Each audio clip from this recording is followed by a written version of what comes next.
Good morning students, I am Pratyusha. I am going to teach biotechnology for the second years. Here we have one paper, that is biophysical techniques. You can call it as also biochemical techniques. So we have to know what is meant by biophysical techniques. So here if we take a component, it having both chemical and physical properties are same, it is very easy to separate them from each other. If the same component having different physical and chemical properties, it is very difficult to separate them from each other. So to overcome this problem, we have different type of techniques. So that are spectrophotometry, chromatography, electrophoresis, isotopic tracer techniques and centrifugation. These all techniques is used for the assessment or separation of different type of components and assessment the number of components which are taken by us. So the first I am going to in detail about these 5 units. The first unit is spectrophotometry. So here the spectrum of light is transmitted to the substance and analyze the number of substances present in it. Okay. The next one is chromatography. By using the colors intensity, we can assess the amount of substance what is present in we take. Okay, the next one is electrophores. By inducing electrical effect, we can know the amount of substances what we want to separate it. Okay, the next one is isotopic tracer technique. Here we will use different types of isotopic techniques and isotopes for assessment of different functions. Okay, the next fifth unit is centrifugation. Here by using different types of centrifugations, we can separate different types of molecules, that may be proteins, amino acids and also different types of pigments. Okay, this is the first in detail explanations about the 5 different units. Okay, then next I am going to teach the second unit, that is chromatography. So chromatography was first discovered by Michael T. Sweat. Okay, so he invented chromatography in 1900s during his research on plant pigments. Okay, so he used liquid absorption chromatography. So and he also separated chlorophyll and carotenoids. So the method was described on 30th December on 1909. Okay, so and he also published different types of papers about the chromatography.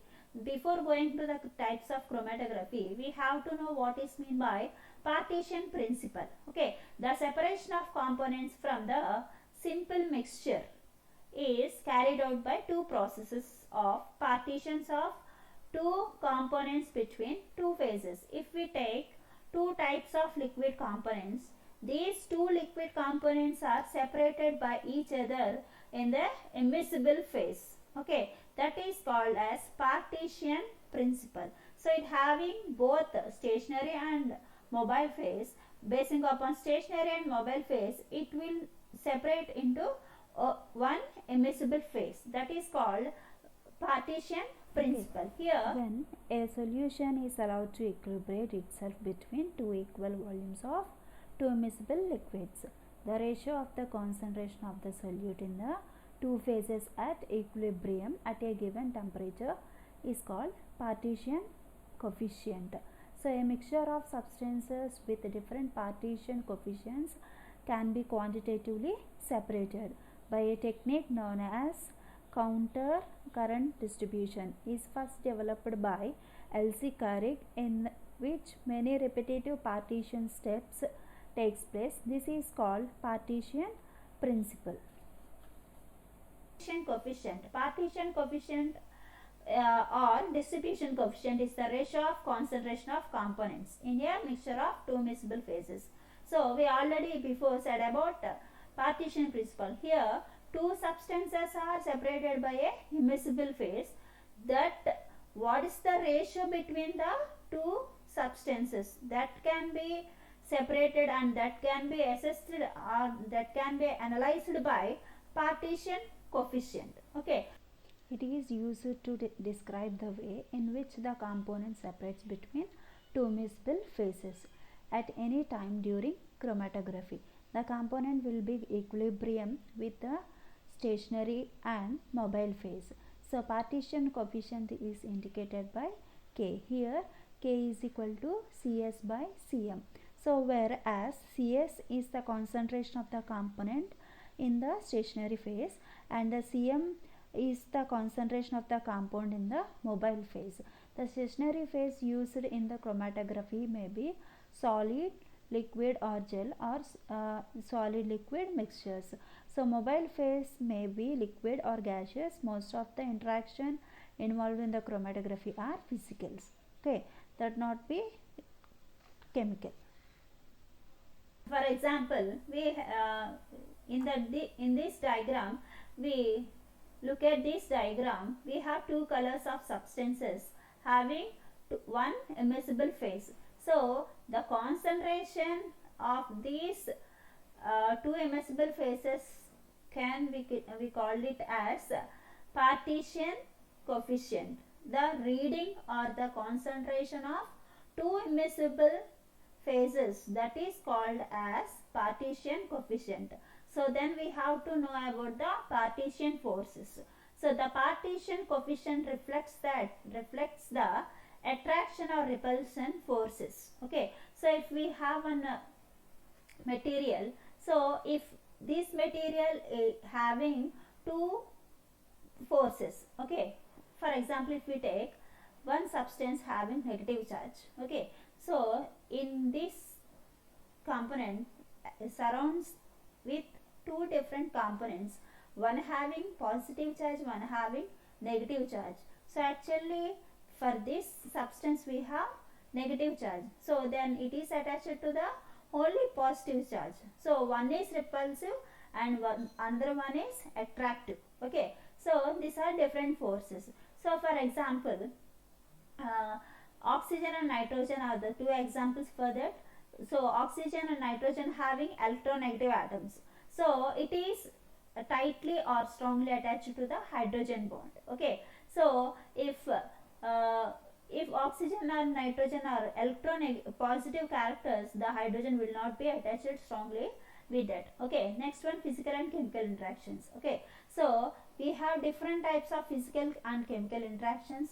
So chemically some substances are attached to specific attachment, not for the any type. Okay, the physically if a person have the same character with the other person, they will be attracted. Okay, the opposite characters will not be attracted in that case. Okay, so the next one is ion-ion interactions. Here positive ions and negative ions are there. So the positive ions always move towards the negative ions. Okay, the negative ions always pass towards the positive ions. They will not attach to the same type of charges. They will be always attached to the opposite charges. Okay, next, polar and non-polar interactions.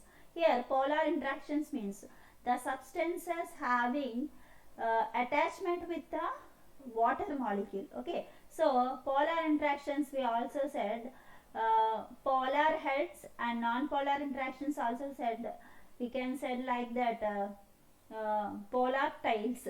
Okay, so if the substance which is moves towards the water molecule, that is called as polar interactions, and the substance which moves outwards the water molecule, that is called as non-polar interactions. So these different types of interactions maybe works on different type of chromatographies. So these are the basic types we have to know about the chromatography. The partition coefficients reflects the attraction or repulsive forces to the molecules shown for the solute molecules, and for themselves is attractive or repulsive interaction are accompanied by a release or consumption of some of the energy. Okay, this amount of interactions energy provides a measure of strength of the interactions and serves as the criteria to classify the interaction as physical or chemical. Let us ideal with the dispersion forces. So this interaction is of non-polar nature. Okay, In polar liquids such as carbon tetrachloride, London dispersion interactions is only force present between two molecules. When two non-polar molecules of the same type approach each other closely enough for the electronegativity or electronic orbitals to overlap. Let us now deal with polar interactions. The solvents whose molecules have permanent dipoles exhibit much more intermolecular attractions as a compared to the non-polar molecules. So here what happened, we can ideally can take the polar interactions.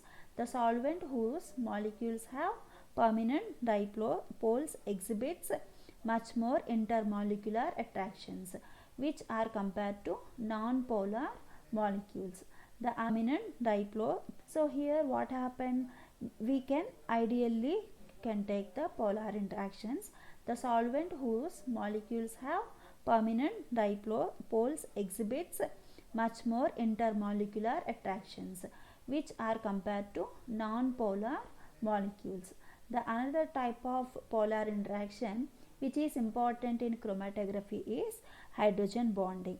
A hydrogen bond is formed between a molecule in which hydrogen is attached to strongly electronegative atom. That may be for example, I already said oxygen and hydrogen. Okay, so here electrostatic attraction between opposite charged ions.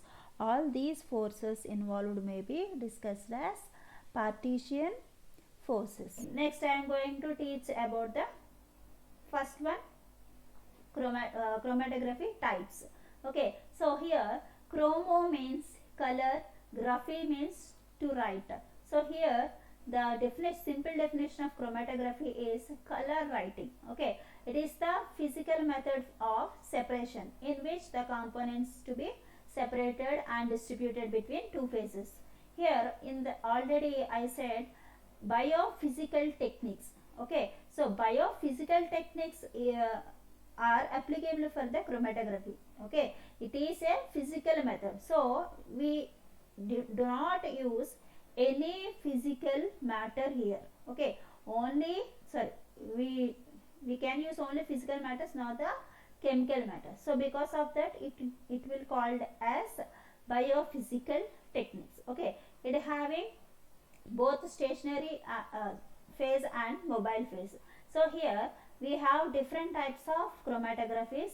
So first, column chromatography, partition chromatography, paper chromatography, thin layer chromatography, gas liquid chromatography, gas solid chromatography, and ion exchange chromatography. So actually basically we have mainly only two chromatographies. The first one is plain chromatography and the second one is column chromatography. So plain chromatography means having only plain surface. Okay, for example, paper chromatography and thin layer chromatography. Next are column chromatographies. The stationary phase is prepared in the columns. Okay, so that is called as column chromatography. Examples,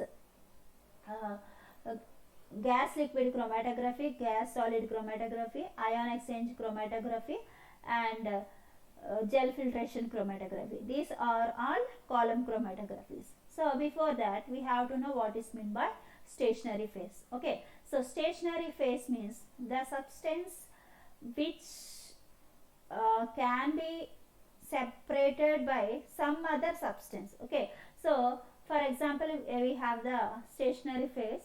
So the stationary phase is make up with the substance which we want to separate. Okay, there will be standard in form, they will not be moved from one place to another place. That's why we called it as stationary phase. Always in the stationary phase we will take solid or liquids.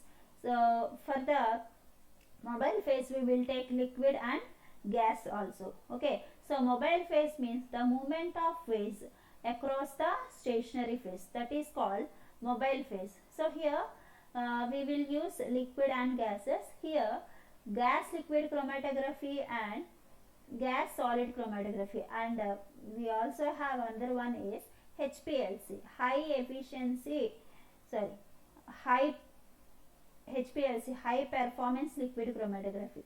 HPLC, GLC and GSC, these three are not in our syllabus. Just to know about this, I just said for you. Okay, the next I am going to say about the paper chromatography. So for the paper chromatography, first we have to take the stationary phase, that is solid. So for the paper chromatography, we have to take the paper, that means we will take Whatman filter paper number 7. Okay, it is immersed in the liquids, that means mobile phase. So first we have to prepare stationary phase, that is we will take the paper and cut into a length. Okay, if we take 20 centimeters of length and we have to take 10 centimeters of breadth. Okay, then we have to take and we have to take the samples which have to be separated. Okay, then before that we have to know about RF values. So RF means retardation factor or resolution factor. Okay, so here resolution factor means distance traveled by solute by distance traveled by solvent. So this is the main equation to know the number and amount of amino acids which we given to separate. Okay, so first take a paper. First we have to take a paper, and that means we call it as producing a paper chromatography.